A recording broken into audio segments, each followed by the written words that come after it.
Ya, assalamualaikum warahmatullahi wabarakatuh. Pada video kali ini saya akan ngebahas atau melanjutkan materi yang sebelumnya tentang logic. Bentar, kita buka dulu slide-nya, ngebahas logic building and effective problem solving. Tapi sebelum kita mulai, jangan lupa subscribe di channel, like and share apabila video ini bermanfaat. Thank you and enjoy the video. Oke.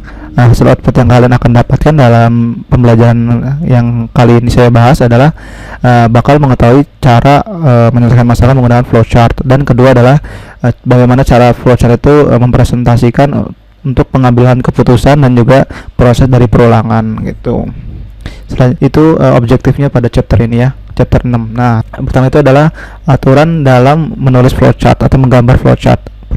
Aturan yang paling penting adalah kalian tuh flow-nya atau alur kerjanya flowchart itu adalah dari atas ke bawah gitu, atau juga dari kiri ke kanan. Jadi kalau kanan ke kiri nggak boleh, oke? Jadi begitu. Terus setiap logic dalam flowchart itu pasti mempresentasikan dari simbolnya. Pasti ada simbolnya tersendiri. Untuk mulai contohnya adalah dia menggunakan simbol yang tadi yang bulat kayak gini, tabung. Sedangkan untuk proses dia tadi persegi panjang gitu pada video sebelumnya gitu. Nah, pada flowchart juga untuk mulainya itu atau untuk alur bagannya itu, alur kerja dari flowchart itu adalah untuk input, proses dan input, proses dan output itu pasti menampilkan sebuah simbol yang mewakili dua garis. Yang pertama itu garis yang pertama itu adalah garis untuk hubungan sebelumnya, simbol sebelumnya, dan garis kedua adalah untuk simbol selanjutnya. Jadi contohnya kayak gini. Contohnya mulai dari start. Nah, apabila dia mau accept suatu data, dia pasti kayak gini kan. Nah, dia pasti memiliki garis. Ini garis pertamanya, garis sebelumnya, dan garis sesudahnya itu kayak gini. Sudah, belum, sebelumnya gitu. Contohnya seperti itu ya. Nah, contoh di N gitu. Nah, ini kalau N itu berarti udah nggak ada. Pasti kalau flowchart itu harus ada dua line. Yang pertama line sebelumnya dan line sesudahnya, seperti itu. Terus juga di flowchart juga wajib dimulai dengan kata star dan diakhiri dengan N. Yang saya bilang star dan N. Selanjutnya adalah di flowchart juga ada bisa nge-extend multiple page. Jadi untuk kalau flowchart kita itu nggak muat, dia bisa ganti halaman dengan simbol segi 5 gitu. Ini nih konektor namanya tadi yang segi 5 itu, atau off page connector kayak gitu. Nah, selanjutnya adalah contoh implementasinya. Kita buka Word-nya. Contoh soalnya seperti ini. Contohnya kita ingin mencari dari kubus, luas dari kubus gitu, volume dari kubus. Nah, caranya gimana? Kalau di flowchart-nya kita buka exercise-nya. Nah, pertama itu dimulai kubusnya itu rumusnya dengan star. Habis sudah dimulai, masukkan apa sih yang yang bakal akan diproses. Nah, kalau di sini kalau kubus itu kan pasti sisi kali sisi kan. Maka dari itu kita menggunakan variabel itu apa nanti akan dibahas di next video. Nah, kita gunain variabel. Ketika variabel itu digunain apabila si user inputin data, nah ditampung ke dalam variabel namanya n.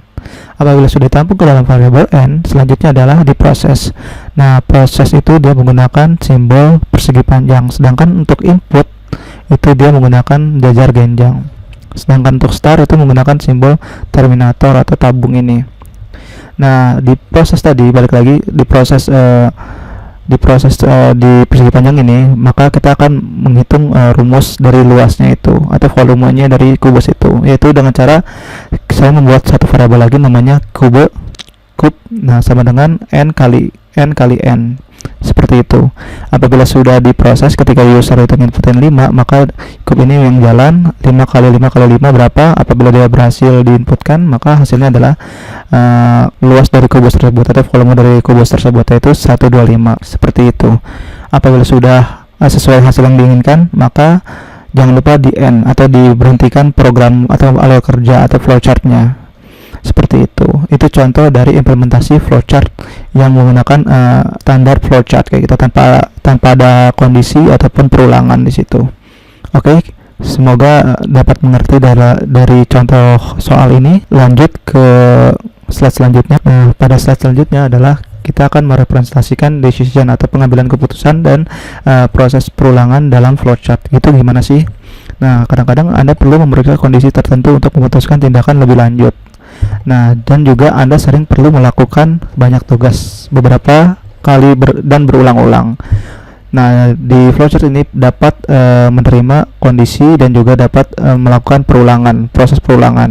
Nah, kita akan bahas satu persatu. Kita akan bahas tentang kondisi dulu. Nah, di sini kondisinya saya menggunakan contoh untuk menentukan bilangan ganjil dan genap. Tapi di sini patokannya adalah untuk bilangan genap itu. Apabila dia bilangan genap, maka kondisinya yes. Apabila dia bukan bilangan genap, maka kondisinya adalah ganjil atau no. Kondisinya adalah no. Apabila genap, sini genap, kondisinya genap, maka di sini yes. Kalau dia bukan genap, maka di sini adalah ganjil.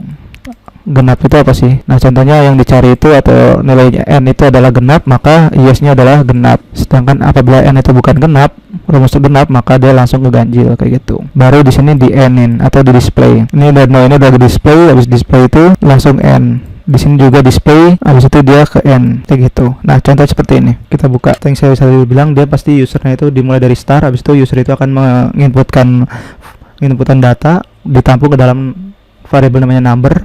Nah, di variabel number ini bakal masuk ke proses. Nah, proses ini karena saya akan mencari bilangan genap. Apabila dia genap, maka yes-nya yang jalan. Apabila bukan bilangan genap, maka no yang jalan. Seperti itu. Contohnya angkanya adalah 2 bagi 2. Contohnya angka yang dimasukkan user adalah 2. Berarti 2 bagi 2, apakah dia habis? Kalau bisa dibagi 2, maka hasilnya genap. Apabila tidak bisa dibagi 2, maka dia ganjil. Seperti itu. Itu contoh dari pengambilan keputusan di flowchart. Mari kita lanjut ke materi selanjutnya.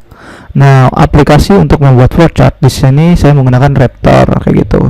Nah, di Raptor ini kalian bisa download dan install, namanya Raptor. Jadi bisa menggambarkan flowchart yang kalian buat itu. Contohnya ini yang tadi mengurutkan bilangan grade A, B, C untuk nilai. Apabila A dia maka hasilnya excellent, kalau dia B adalah very good dan C adalah good. Nah, itu bisa kalian coba praktekkan dengan rumus yang saya sudah ajarkan sebelumnya atau kondisi yang sudah saya ajarkan sebelumnya, seperti itu. Nanti saya akan share. Selanjutnya adalah materi tentang proses perulangan. Contohnya di sini adalah lampu traffic light. Apabila dia lampunya merah, maka mobilnya akan berhenti. Sedangkan lampunya hijau, maka mobilnya akan jalan. Dan apabila kuning, maka mobilnya akan jalan pelan-pelan berhenti untuk ke merah. Seperti itu.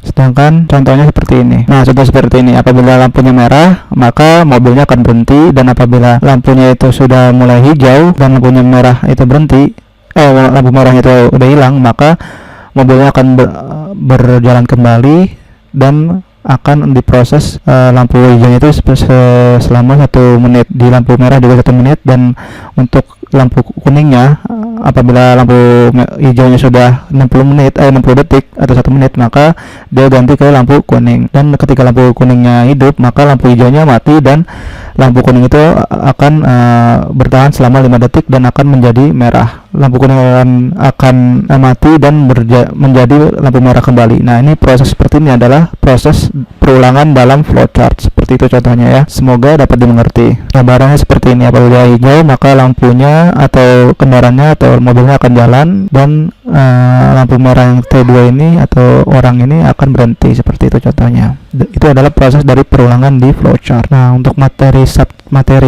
yang tentang proses perulangan dan pengambilan keputusan pada flowchart hari ini sudah selesai ya. Nah, materi selanjutnya adalah tentang merepresentasikan decision dan proses perulangan dalam flowchart yang kita bahas sebelumnya. Kita akan implementasikan dan juga menyelesaikan masalah menggunakan pseudocode. Jadi ini kita materinya betul materi review yang sebelumnya dan juga tentang problem solving using pseudocode atau menyelesaikan masalah dengan pseudocode. Nah, kenapa kita harus menggunakan pseudocode? Karena apabila proses atau kita sudah deskripsiin data atau masalah tersebut ke dalam algoritma yang kita sudah buat, dan juga masalah tersebut sudah kita gambarkan tapi tidak ada action ya, maka masalah yang kita akan selesaikan itu percuma gitu, jadi tidak bermanfaat. Nah, maka dari itu kita menggunakan pseudocode untuk aksi atau penyelesaian masalah dalam masalah yang telah kita kerjakan gitu. Nah, dalam repetitive process ini kita menggunakan dry run. Nah, Anda dapat menggunakan konsep dry run untuk menghindari kesalahan dalam logika yang dikembangkan menggunakan flowchart. Nah, dry run ini fungsi itu membantu Anda melakukan pemeriksaan logika dan memahami aliran dari flowchart tersebut, aliran flow control tersebut. Dan kedua adalah manfaatnya adalah dapat digunakan untuk mengevaluasi output program dengan serangkaian nilai sampel. Dan terakhir adalah menyediakan evaluasi langkah demi langkah nilai dalam sebuah program. Itu manfaat menggunakan dry run. Nah, selanjutnya adalah pertimbang dari proses repetitif ini adalah pertimbangkan contoh permainan di mana pengguna dapat mengontrol pergerakan karakter dengan menggunakan tombol panah. Saat pengguna menekan tombol panah ke kiri, karakter akan ke kiri. Sedangkan apabila karakter tersebut dia ke kanan, maka dia ke kanan karakternya. Apabila user mencet kanan, maka karakternya akan pindah ke kanan. Jika pengguna mencoba menggunakan karakter di luar tepi kiri atau kanan, karakter harus berbalik ke arah yang berlawanan, kayak gitu. Nah, permainan harus diakhiri ketika pengguna menekan spasi. Contohnya seperti itu. Itu contoh dari proses repetitif. Nah, ini apa sih jawabannya? Pengecekan logika dan flow control. Untuk mengerti flow controlnya adalah namanya dry run.